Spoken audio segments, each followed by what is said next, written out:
비단 후쿠시마 문제뿐만이 아니고 우리가 환경 문제를 다루다 보면 그런 논란들이 많거든요. 문제가 없다? 문제가 있다.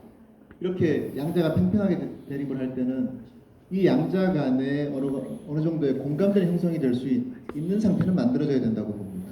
이게 한쪽에서 100% 양보를 하든 아니면 어떤 방식으로 풀든 간에 그게 그 환경 문제에 대해서는 어느 정도 공감은 만들어지고 이게 뭐 후쿠시마 문제뿐만이 아니고 여러 가지 환경 문제들이 많지 않습니까? 옛날 그 대한민국의 대표적인 동강댐 문제도 마찬가지였었고요.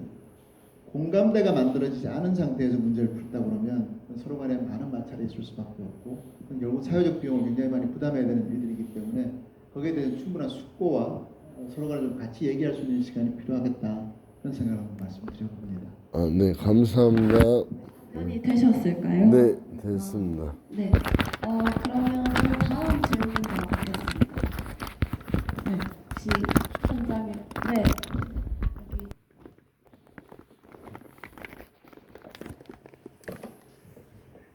여기. 네네. 네, 저는 정상헌이라고 하고요. 네, 아까 수돗물 마셔야 된다고 하셨는데, 일단은 궁금한 게 요즘 미세 플라스틱에 대해서 관심이 많잖아요. 근데 저 정수기를 쓰고 있긴 한데 정수기를 썼을 때 사실 뭐 미세 플라스틱이 얼마나 벌어지는지 그런 거에 대해서 혹시 아시는지 궁금하고, 그리고 아까 수돗물 마시는 거에 대해서 조금 어긋나긴 하는데 뭐 생수도 많이 먹잖아요.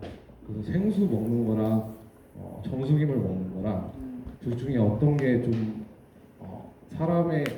사람의 입장에서 좋은지랑 아니면 또 환경의 입장에서 또 어떤지 그게 좀 궁금합니다. 네. 미세 플라스틱 문제는 이제 사회적 이슈가 됐었고요. 이거는 이제 걸러낼 수 있는 방법은 얼마든지 있습니다. 다만 이게 수돗물 내 미세 플라스틱 농도가 어느 정도나 될지 이거에 대해서는 아직 공식적인 데이터 또는 대한민국의 수돗물 내 미세 플라스틱 농도가 이 정도다 이렇게 정해진 건 없습니다. 연구자들이 그때 측정을 해보니까 여기서 얼마가 나온다, 여기서 얼마가 나온다 이제 그런 정도고요. 정수기를 통해서 걸러낼 수 있느냐, 걸러낼 수 있습니다. 그건 이제 그리고 정수기를 통해서 걸러낼 수 있고 만일 어느 정도 이상의 농도가 돼서 이건 각 집집마다 정수기로 풀 수 있는 문제는 아니고 정수장에서 수돗물을 공부가 정수장에서 풀 문제다. 그러면 전 국가적으로 그건 미세 플라스틱을 걸러낼 수 있는 기법들이 들어올 겁니다. 그런 것들은 어느 정도 미세 플라스틱에 대한 데이터가 축적이 되기 시작하면 이때쯤에는 모든 정수장에 미세 플라스틱을 걸러낼 수 있는 장치를 붙여야 되겠다. 이런 것들이 만들어질 겁니다. 그 전 단계로 예를 들면 녹조 현상이 많이 생기게 되면 그건 사실 녹조 현상은 녹조류가 만드는 게 아니고 남조류가 만들거든요. 이러면 녹조 하니까 녹조류가 만들겠구나. 남조류는 잘 못 들어봤지. 우리 녹조류 많이 들어봤잖아요. 녹조류가 만들 것 같지만 실제로는 남조류라는 아이가 여긴 얘가 문제가 되는 건 독소를 만들기 때문이거든요. 그럼 정수장에서 남조류에 대한 독소가 문제가 될 수 있으니까 그런 것들은 어느 일정 농도가 이상이 되면 거기에 대한 정수 설비를 추가로 붙입니다. 이거하고 똑같이 미세 플라스틱도 이거 어느 정도 봤을 때 국민 건강을 위해가 있겠다. 그렇게 되면 거기에 대한 별도의 처리 공정이 들어올 겁니다. 그리고 두 번째 질문을 하셨던 정수기에 대해서는 정수기 방법들이 몇 가지가 있습니다. 크게 두 가지로 나눠보면 하나는 뭐 역삼투 정수기 이렇게 들어봤던 게 하나 있는데요. 아주 작은 구멍이 뚫려 있는 막이 있다고 보시면 됩니다. 그리고 그 막을 통과할 수 있는 거는 순수한 물 분자, 아까 H2O 얘기했던 H2O만 통과하고 나머지는 전혀 통과하지 못합니다. 여기를 보내게 되면 아주 순수한 물을 얻을 수 있죠. 그럼 이 물이 가장 좋은 물이냐? 그렇지는 않습니다. 우리가 물을 통해서 얻는 것은 수분도 얻지만 물에 녹아있는 미네랄 성분이라고 하는 칼슘이나 마그네슘 이런 이온 성분들도 같이 섭취하거든요. 근데 역삼투 정수기는 워낙 순수한 물만 만들어내기 때문에 미네랄마저 걸러내는 문제가 있습니다. 그래서 과거에 역삼투 방식의 정수기가 유행했다가 그게 사그러지고 그 다음에 이제 활성탄이나 이런 방법의 정수기가 그 다음에 따라왔었거든요. 역삼투압 정수기는 이제 지금은 좀 사그라졌기 때문에 물을 너무 옛말에 이제 물이 너무 맑으면 고기가 살지 못한다고 했던 것처럼 물을 너무 깨끗하게 걸러내도 우리 건강에 오히려 위해를 줄 수 있는 게 있기 때문에 첫 번째 미세 플라스틱의 문제는 어느 정도 농도가 되면 정부에서 그거는 이제 거기에 대한 정수 방법을 고민을 해서 만들 겁니다. 그리고 정수기로 우리가 걸러낼 수 있는 것들은 우리가 원하는 만큼 충분히 걸러낼 수 있고요. 여기서 아까 세 번째 질문이 빠졌네요. 수돗물에 대해서 이제 마실 수 있느냐? 저는 마십니다. 근데 이제 수돗물 사고 자주 터지잖아요. 뭐 적수 사고도 터지고 유충도 나왔다 그러고 생기죠. 생깁니다. 이제 그런데 저는 이게 비슷한 비유가 될지 모르겠지만 우리가 이제 자동차 운전을 하지 않습니까? 비행기도 타고 배도 타고 이러는데 사고도 가끔씩 납니다. 그렇다고 해서 교통사고가 난다고 해서 운전을 하지 않지는 않거든요. 어느 정도 사고는 나지만 우리가 조심도 하고 정부에서도 이제 속도를 규제하든 차선을 바꾸든 여러 가지 방법으로 교통사고를 줄이는 노력을 하지 않습니까? 수돗물도 저는 마찬가지라고 봅니다. 근데 이게 좀 아이러니를 너무 안타까운 거는 대한민국에서 수돗물에 대한 검사 항목이 61개 항목입니다. 전 세계에서 세 번째로 수질 검사 항목이 많습니다. 그러면 수돗물을 마셔야 될 것 같잖아요. 안 마시지 않습니까? 그러면 이제 61개 항목이 아니라 100개 항목으로 해야 사람들이 믿고 마실까? 100개 항목을 하면 드시겠어요? 이게 제가 생각했던 많은 사람들이 이렇게 접근합니다. 30개 항목을 하니까 전 세계에서 한 15위 정도 분석 항목을 하니까 국민들이 안 드시네. 그럼 61개 항목, 세계 3위가 됐죠. 이러지 말고 80개 항목을 해서 전 세계에서 가장 많은 분석 항목을 분석하면 국민들이 드시지 않을까? 이건 정말 닭상공입니다. 150개 항목을 해도 안 드실 거예요. 이런 접근 말고 아까 제가 말씀드렸듯이 어느 유명한 사람이 인스타에서 나 수돗물 먹는다? 이렇게 찍고 너만 먹냐? 나도 먹는다. 이렇게 하게 되면 전 이게 수돗물 먹는다고 봅니다. 그런 게 보면 우리가 생각했던 건 좀 다른 방식. 아까 건축학과 응시생 높이는 방법. 장학금 많이 준다 이게 아니라고 그랬죠. 그런 방법에 접근이 돼야만 조금씩 문학을 생각해서. 네. 여기 한 분 더 받고 그 온라인 질문도 있어서요. 저는 김준식이라고 하고요. 다른 분들께서 환경에 관련된 질문 잘 해주셔서 저는 조금 이제 약간 다른 주제에 대한 질문을 드리고 싶은데 조금 전에 말씀해주셨던 내용 중에 오히려 물이 너무 맑으면은 이게 인체가 해롭다라는 거를 제가 예전에 다른 물 관련 서적에서 실제로 물 낭비가 가장 심한 산업이 반도체 같은 게 되게 나눠 다니다 보니까 이제 완전 초순수로 많이 이제 그걸 해정할 수 있고 그렇기 때문에 이제 그때 낭비되는 물이 진짜 많다고 들었거든요. 그 과정에서 이제 물 순도를 훨씬 높이려면은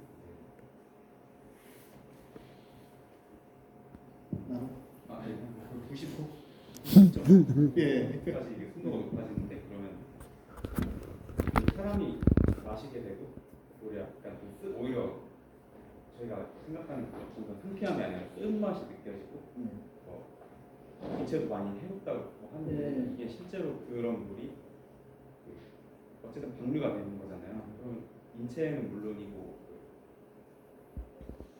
자연에 미치는 어떤 악영향이 있을지 궁금하다는 생각이 들었고 이거 조금 다른 주제로 예전에 이거 어디서 언뜻 들었던 거긴 한데 실제 우리가 지구상에 있는 물은 해류보다도 그렇게 안속 속에 약간 수화물 형태를 있는 게 많다고 하더라고요. 근데 그게 이용하려면 몇 수십 킬로미터까지 파서 이렇게 얻을 수 있는데 이것도 공업적으로 활용하는 걸 약간 논의하고 있다 이런 얘기가 들은 것 같긴 한데 이게 정말 실효성이 있는 얘기인지 궁금해서 일단 두 가지 질문에 대한 답을 주시면 감사하겠습니다. 언뜻 들으셨다고 그랬는데 바로 들으신 거 맞습니다. 첫 번째는 이제 정수인데요. 이게 저 옛날에 학교 다닐 때 실험할 때 보면 그 증류수 마시면 설사한다 이런 그 속설들이 있었습니다. 이공계에서 실험하다 보면 정말 이제 배틀을 한번 정말 설사하는지 하지 않는지 이렇게 증류수를 놓고 마셨는데 설사하지 않았습니다. 근데 이제 물이 너무 많으면 아까 이제 역삼투 방식의 정수기의 문제점 말씀드렸잖아요. 역삼투 정수기를 준비한 다음에 pH를 재면 우리 보통 그 pH가 7 이하면 산성, 7 이하면 알칼리성이라고 배웠잖아요. 그거 아시죠? 근데 pH가 한 3 정도 됩니다. 굉장히 산성이 강하고요. 여기에는 미네랄이 전혀 없기 때문에 물을 마셔도 이제 오히려 인체에 악영향, 그러니까 좋지 않은 영향을 주죠. 그래서 과거에 역삼투 방식의 정수기에는 미네랄제를 같이 복용하는 그런 말도 있었습니다. 근데 지금은 이제 그런 정수기는 많이 사라졌죠. 문제점이 불거지면서. 근데 이게 이제 자연수계로 하천이나 여기로 들어갔을 때 문제가 되지 않느냐. 근데 이렇게 고도의 정수한 물은 하천에 영향을 미칠 만큼 많은 양을 발생하지 않습니다.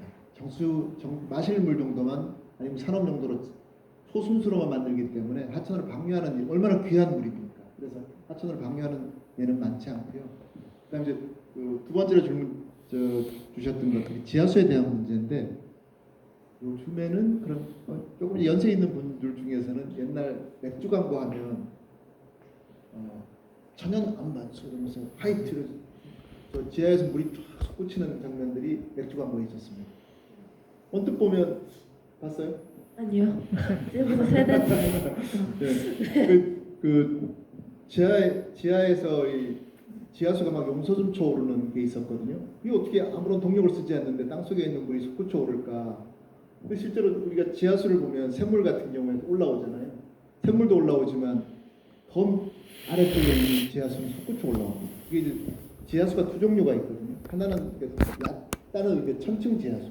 여기 얕은 지하수. 비가 내리면 바로 고여 있는 물들. 이거 조금만 아래 내려가 올라오는 샘물처럼 올라오는 건데 더 깊은 쪽 내려가다가 이제 아래 안반이 하나 있을 거 아닙니까? 근데 안반 밑에도 지하수가 있습니다.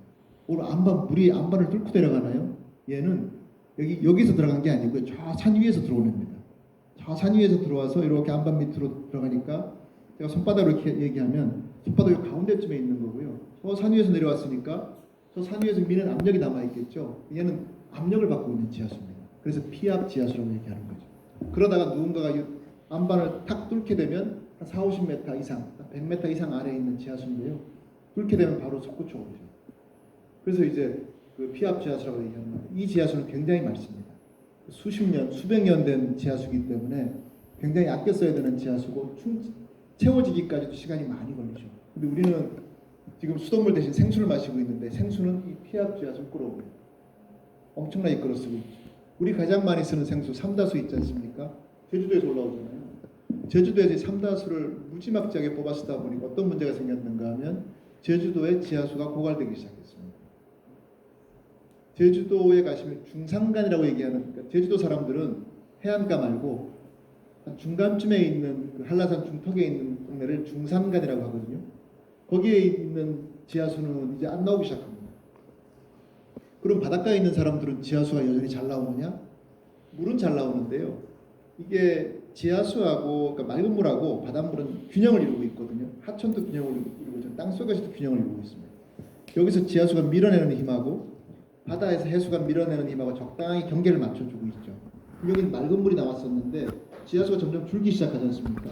그럼 바닷물이 점점 세게 물고 바닷가에 있는 사람들이 과거에 우물에서 맑은 물이 나오기 시작했는데 어느 순간 짠 물이 나오기 시작했어요. 제주도에서 이제 지하수에 대한 문제들을 듣다 보면 그런 얘기들을 말씀을 많이 하시거든요. 중산간에 있는 분들은 물이 안 나와서 고민을 하고 바닷가에 있는 분들은 물은 나오는데 염분이 없는 물이 나오거든요. 이 우리가 지하수를 너무 많이 보는 자연의 역습이죠. 네. 네, 또 저희 관객 중에서 질문을 하고 싶다고 저한테 개인톡이 오셔가지고 네, 저도 질문할래요. 방금 개인톡으로 오셔서 지인 찬스 쓰신 분이요. 네, 지인 찬스 이렇게 카톡 찬스를 쓰셨어요. 네. 유튜브에 계신 분 잠깐만 기다려주세요. 네, 박사님 혹시 설명하실 때 조금만 각도를 올려주실 수 있나요? 마이크요? 네, 알겠습니다. 소리가 잘 안 들린다고 또 문의가 들어오셔가지고 네.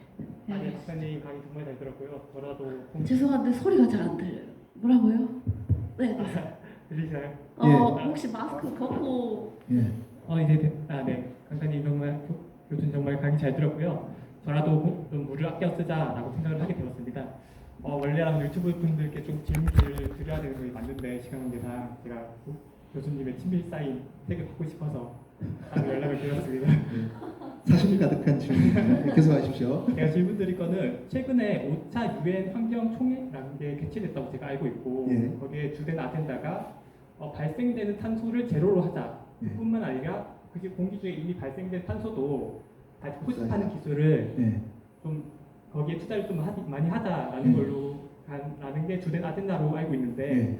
그렇다면 바닷물에 이미 흡수된 탄소를 포집하는 기술은 지금 발전이 얼마나 돼 있는지 그런 기술이 있는지에 대해서 좀 궁금합니다. 이게 제가 알고 있는 분야에서 말씀드리면 이제 바다는 지구에 있는 이산화탄소의 가장 큰 흡수원입니다. 지금까지 평형을 이루어왔던 것은 바닷물이 이산화탄소를 굉장히 많이 흡수했기 때문이거든요. 우리가 마치 탄산음료 먹을 때 이산화탄소가 녹아 들어가 있는 것과 똑같습니다. 근데 이제 이산화탄소 농도가 점점 높아지기 때문에 과거에 그러니까 물속으로 들어가는 속도는 정해져 있는데 인간이 배출하는 양은 점점점 많아졌죠.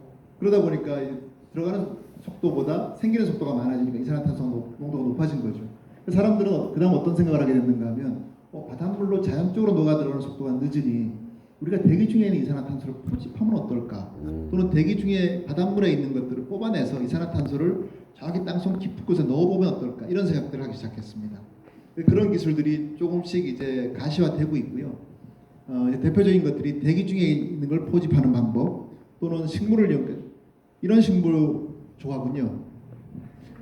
식물을 이렇게 생긴 그 광합성하는 식물을 이용해서 식물이 아닌 미세 식물 플랑톤 같은 것들을 흡수하도록 한 다음에 걔가 이산화탄소를 흡수했잖아요.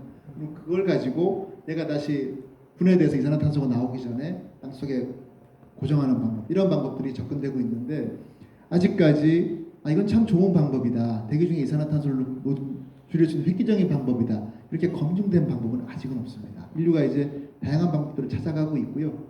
아마 찾아낼 겁니다. 인류는 그간의 발전한 과정들을 보면 많은 위기와 도전들이 있었는데 다 해결해냈거든요. 아마 인류는 어떻게든 해결해낼 겁니다. 그렇게 기대하고 있습니다. 네, 마지막. 저는 상관. 네. 유튜브 보고 계시는 분들이 미안한 것이 저는 미안한 게 없어요. 네. 네. 마스크 벗고 일어나셔서 질문해 주시면 감사하겠습니다. 네, 강의 잘 들었습니다. 예. 저는 지구시민 활동가인데요. 네. 저희가 지구시민 활동으로 이제 환경에 관련된 여러 가지 많은 것들을 하고 있기는 해요. 그런데 이제 박사님께서 아까 말씀하신 것 중에 이 물 부족을 해결하려고 하면 그러면 아까 생활용수 그거를 뭐 공업용수나 아니면 농업용수로 재사용할 수 있는 거 그거를 말씀을 하셨잖아요. 네. 근데 그거는 개개인이 할 수가 있는 그런 역할은 아닌 것 같고요. 그래서 이제 저희 활동가들이 시민들이 할 수 있는 물 부족을 해결할 수 있는 어떤 방법들을 좀 말씀해 주시면 좋을 것 같습니다. 저랑 같이 공감하는 얘기고요. 제가 생활용수를 하수 처리장에서 나오는 70한 3억 톤의 정도의 물을 뭔가 이용해야 된다는 말씀을 드렸지 않습니까? 기술자나 또는 연구자들은 이 물을 쓰게 하려고 생활용수로 쓰게 하거나 우리 가끔씩 휴게소나 이런 데 가보면 이 물은 중수도를 이용한 물입니다. 이렇게 써 있는 경우들이 있으시죠. 근데 그게 극소수고요. 또 농업용수나 고업용수로 써야 되는데 막연한 그 불안감 때문에 또는 하수를 처리했다는 낙인 때문에 잘 처리 못하는 경우들이 있습니다. 근데 그건 언뜻 보면 이건 활동가 분들이 하실 일이 아니고 정부에서 또는 저 같은 연구자들이 해야 될 일이다라고 보일 수 있지 않습니까? 근데 그 얘기들을 저는 오랫동안 해왔거든요. 마치 수자원공사나 각 지자체에 있는 상수도 사업소에서 수돗물 드셔도 됩니다라고 하는데 엄청나게 홍보를 하지만 수돗물을 먹지 않는 거하고 똑같습니다. 아까 이렇게 말씀드렸잖아요. 이거 몇 번 하는 게 훨씬 그 수돗물을 많이 드시게 하는 것처럼 여기 활동가분들이 예를 들면 올 봄에 농사짓는 어느 논에 가서 특정 저 논에 가서 농민분들하고 말씀하셔서 제가 하수처리장 한번 가서 수질 검사를 해봤는데 보통 들어온 농업용 저수지보다 하수처리장에서 들어오는 수질이 더 깨끗합니다. 아무런 문제가 없겠는데요. 라고 얘기하는 여러분 활동가분들께서 얘기하시는 거하고 또는 여기 연구를 하는 사람 또는 그 하수처리장에 계신 분 이런 분들이 얘기하는 건 전혀 다릅니다. 그게 활동가들의 역할이고 활동가 그 농민분들은 활동가의 말씀은 믿는데 저 같은 사람은 거의 이미 양치기 소년이 돼 있어서 잘 안 믿으세요. 저 늘 그 얘기야 뭐 이렇게 하는 수준 할 수 있기 때문에 우리 활동가분들이 비전문가가 아까 건축학과 커트라인 높이는 방법 말씀드렸죠. 오병 그 지원자 늘리는 방법 말씀드렸죠. 이런 방법이 훨씬 더 효과적인 방법이 될 수 있어서 조금 더 구체적인 것들은 뭐 농업용수에 필요하냐, 공업용수에 필요하냐 이런 것들이 뭐 수치는 필요하겠지만 큰 틀에서는 농업용수든 공업용수든 하수처리장에서 나오는 이 1년에 소양댐 3개를 채울 수 있는 물을 뭔가 이용해야 되지 않을까? 여기 수질에 대한 거는 오히려 전문적인 영역이니까 뒤로 빼시더라도요. 물 부족하다는데 하수처리장에서 나오는 이 70 몇 억 톤 되는 물을 왜 다 버리는 거야? 이거 이용 방법 고민해봐 하고 정부에다 던지는 겁니다. 계속. 그렇게 하면 움직일 수 있는 동력이 생기고 그게 사실은 바른 방법이라고 같은 의견입니다. 바른 방법이라고 생각하고 있습니다. 네, 일단 네 저희가 생각한 시간은 오후 9시까지였는데 벌써 8시 58분이 되었는데요. 온라인상에서 어떤 분이 여기도 좀 질문 받아달라고 네, 지금 급대노 하셔가지고 네, 요거 한번 박사님 보시면 좋을 것 같은데요. 뿌리마우스님께서 1년 동안의 전체 강수량을 조절하기는 어렵겠지만 특정한 구역에서의 가뭄은 인공 강수를 통해 해결할 수 있지 않을까 생각합니다. 인공 강수에 대한 박사님의 견해가 궁금합니다. 인공 강우 많이 들어보셨죠? 과거에 이제 우리 인류들은 기우제를 지냈었는데 지금은 기우제를 하늘에 지내지 않고 비행기를 띄우죠. 그래서 요오드와 은이나 드라이아이스를 뿌리면 비가 내립니다. 그런데 인간이 가지고 있는 기술은 구름을 비로 만드는 기술이지 맑은 하늘에 구름을 만드는 기술은 아닙니다. 끄덕끄덕 되시죠? 구름이 많으면 비를 만들 수는 있습니다. 근데 맑은 하늘인데 갑자기 거기에 구름을 만드는 재주는 인간은 아직 만들지 못했습니다. 그럼 전제는 구름이 많아야 된다는 거거든요. 근데 구름이 많아야 됩니다. 이 구름이 많다는 거는 적당히 그냥 있어서는 비를 내릴 수가 없다는 거죠. 최소한 빗방울을 만들 수 있을 정도의 구름이 와야만 인공강을 만들 수 있습니다. 몇 년 전에 중국에서 넘어오는 미세먼지나 미세먼지 대책으로 비를 뿌리면 되지 않을까? 그래서 구름이 좀 있으면 인공강우를 통해서 비를 내리면서 미세먼지를 씻어내려는 시도를 한 적이 있었습니다. 근데 반은 성공, 반은 실패했습니다. 성공한 건 뭔가 하면 인공강우를 통해서 비는 내렸습니다. 그런데 구름이 많지 않았기 때문에 미세먼지를 씻어낼 만큼 효과는 보지 못했습니다. 인공강우는 분명히 인간이 할 수 있는 기술이고요. 충분히 가능한 기술입니다. 근데 이 전제는 누군가가 구름을 많이 만들어줘야 됩니다. 그러면 비가 내리진 않지만 구름은 많다. 그러면 그 비로 만들 재주는 인간이 가지고 있습니다. 근데 구름을 만들 재주는 없습니다. 인공강우가 분명히 유용한 기술이긴 하지만 만능은 아니다. 이렇게 좀 말씀을 드리겠습니다. 네, 조금 더 받아도 되죠, 여러분? 네, 정혜인님께서 종말 처리장 자체가 혐오 시설로 님비 현상까지 발생되는데 거기서부터 문제가 아닐까 싶습니다. 이거 어떻게 해결할 수 있나요? 전문적인 질문이 나오기 시작했습니다. 하수처리장 좋아하시지 않으시죠? 대표적인 님비 시설이죠. 우리 앞마당은 안 돼.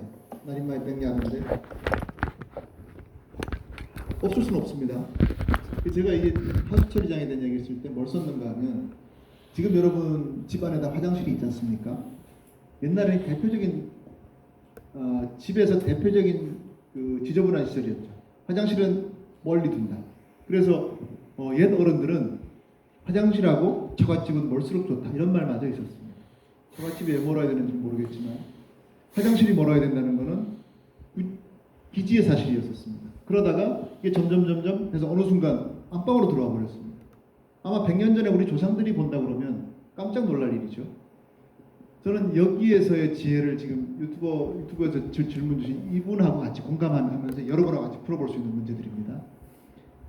측간이라고 해서 변소라고 했던 이 지저분한 시설이 화장실이라는 이름으로 우리 집 안방에 들어온 이후에는 첫 번째 풀어야 될 게 가장 문제가 되는 냄새를 일단 제거해야 돼요.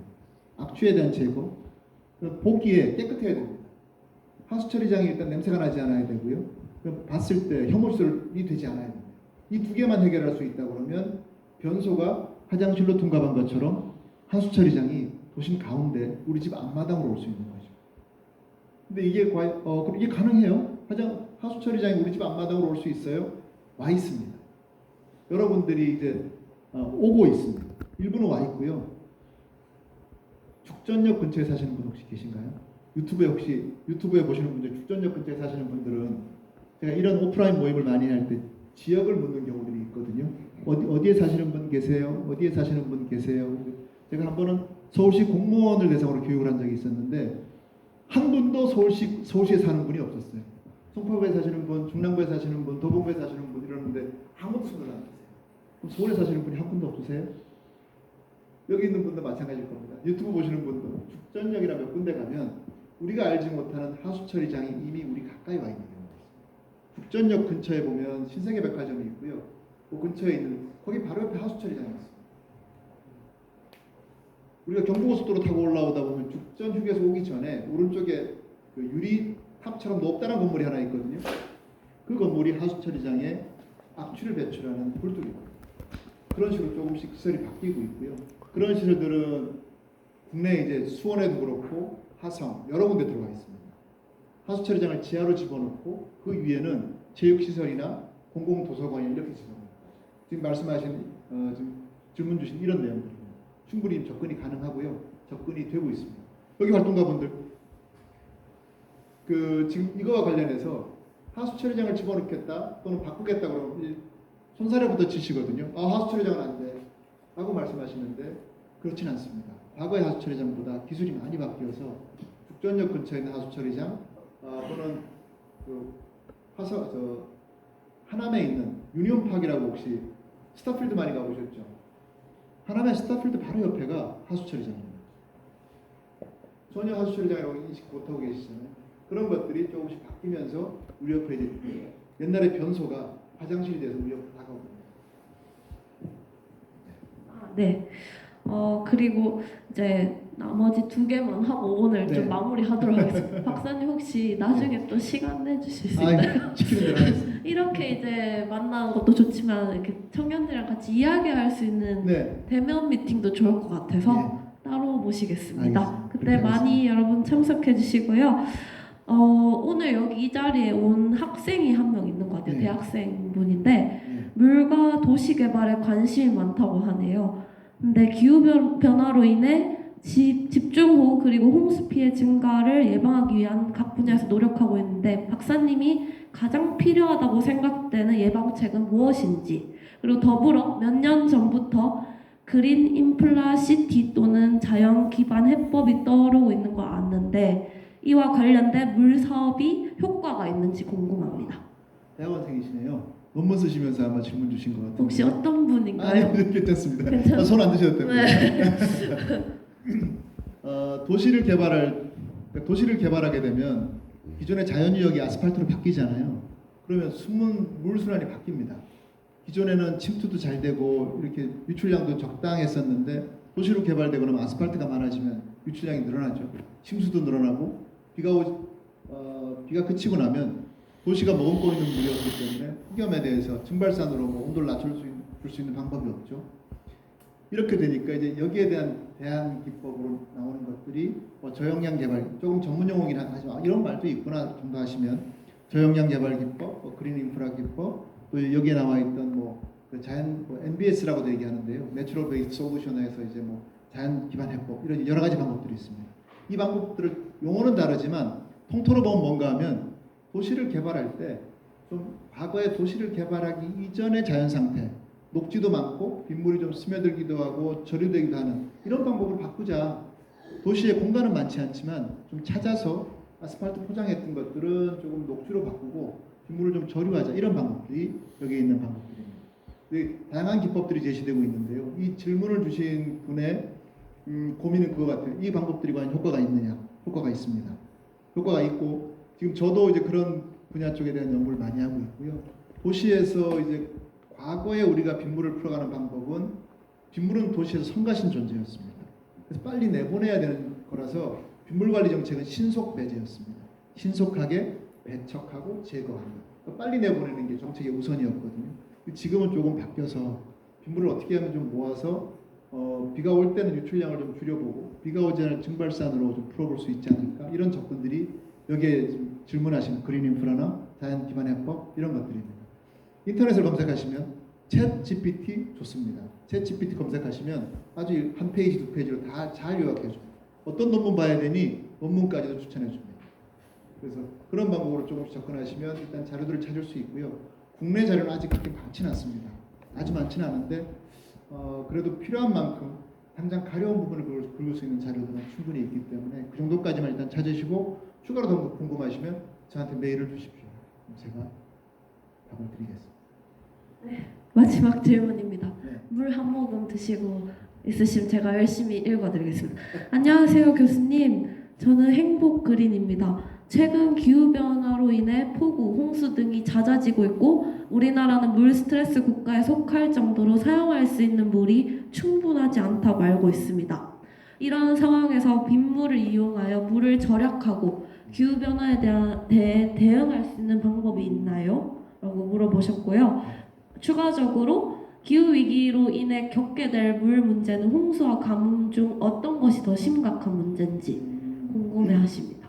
첫 번째 이제 빗물 이용인데요. 우리 이제 물 모자랄 때 빗물 이용하자 이런 말씀 많이 하시잖아요. 네. 여기는 이제 빗물 이용 분명히 좋은 방법입니다. 근데 전제 조건이나 단서가 있습니다. 우리는 이제 빗물을 이용하면서 물 부족을 해결하자 그러거든요. 근데 그래서 이제 빗물 저금통을 건물에 설치합니다. 아마 최근에 지은 아파트면 아파트 지하에도 빗물 저장소가 있을 겁니다. 그런데 우리가 물이 부족해서 물을 쓰려고 할 때는 비가 오지 않을 때입니다. 요즘 같은데 저수지가 비어 있으면 빗물통도 비어 있죠. 정작 우리가 아쉬워서 빗물을 쓰려고 보면 그 빗물통도 비어 있는 경우가 많죠. 그러니까 우리가 지금같이 물 부족할 때 빗물을 이용하면 되지 쓰려고 할 때 빗물이 같이 비어 있습니다. 그래서 이게 빗물을 너무 믿으면 안 된다는 거죠. 대신 빗물을 이용하는 것은 두 가지 면에서 장점이 있습니다. 첫 번째는 비가 올 때 빗물을 어디인가 모아두면 비가 올 때 유출량을 줄여줄 수 있죠. 네. 도시 침수를 줄여줄 수 있다는 겁니다. 서울에 있는 대심도 터널 이런 것들이 그 방편이 될 수 있고요. 그 다음에 이제 비가 오지 않을 때는 이 빗물을 쓸 수 있지 않습니까? 그리고 이런 것 때문에 이제 그리고 빗물은 어떻게 쓸 것이냐? 빗물을 모아놨어요. 근데 어떤 분들은 빗물 모아서 식수로 쓰자 정수해서 이런 분들이 계시는데 넌센스입니다. 수돗물을 안 드시는 분이 빗물은 드시겠습니까? 넌센스고요. 다만 이 용도는 도시 지역에서 어떤 용도로 쓸 수 있는가 하면 우리 여름에 더울 때 살수 차량이 지나가면서 물 뿌리는 거 보시죠. 네. 그 살수 차량의 물은 무슨 물일까요? 1번 지하수, 2번 빗물, 3번 틀린 것은 아닌 것을 고르셔야 1, 4번, 맞는 것을 고르셔야 3번입니다. 다음 중 이 수어는 무엇일까요? 1번 빗물, 2번 상수도, 3번 지하수, 4번 하수도. 뭘까요? 1번. 틀린 것을 고르셔야 할 때 1, 4번이고 지금 맞는 것을 고르셔야 하니까 2번이나 3번에서 고르셔야 됩니다. 네? 예. 지하수가 차마 상수도를 못 찍으시겠죠. 61개 항목이나 분석해서 먹도록 만든 물인데 그 물을 도로에 뿌린다고? 상수도입니다. 우리나라에서 61개 항목을 분석해서 먹도록 만들어주는데 그 물은 먹지 않고 어디에 쓰는가 하면 도로 청소하는 데 씁니다. 그리고 세차장 가끔씩 가다 보면 우리 세차장은 상수도만 사용합니다. 이런 세차장이 있습니다. 정말 아이러니 아닙니까? 물 부족인데 상수도로 세차를 합니다. 이런 것들에 대한 여기엔 뭘 써야 되는가? 빗물을 써야죠. 빗물 모아놨다 쓰고 모든 지자체가 그러는 건 아니고요. 대구 같은 경우에는 범어역 근처에서 나오는 지하수를 가지고 도로 노면 청소할 때 씁니다. 이런 방법들이 조금씩 바뀌어야 되고요. 활동하고 계시는 분들이 도로 노면 청소할 때 상수도 뿌리는 거 이거 못하게 해요. 하천수 쓰도록 하세요. 또는 하수 처리장에서 나오는 중수도 하수 처리장 방류 쓰도록 하세요. 라는 활동가 분들이 그런 활동을 하셔야 됩니다. 네, 여기까지 질문을 받도록 하겠습니다. 오늘 다들 너무 열정적으로 질문을 맞습니다. 해주셔가지고요. 네, 앞으로도 지속적인 물에 대해서 좀 많이 관심을 가져주시면 좋을 것 같고요. 다음 강의 때는 여기가 딱 꽉 찰 수 있도록 물에 대해서 저도 예. 환경 인플루언서로서 수돗물 마시자라는 그런 소개 컨셉의 한번 해주세요. 네, 컨텐츠를 좀 짜야 될 것 같습니다.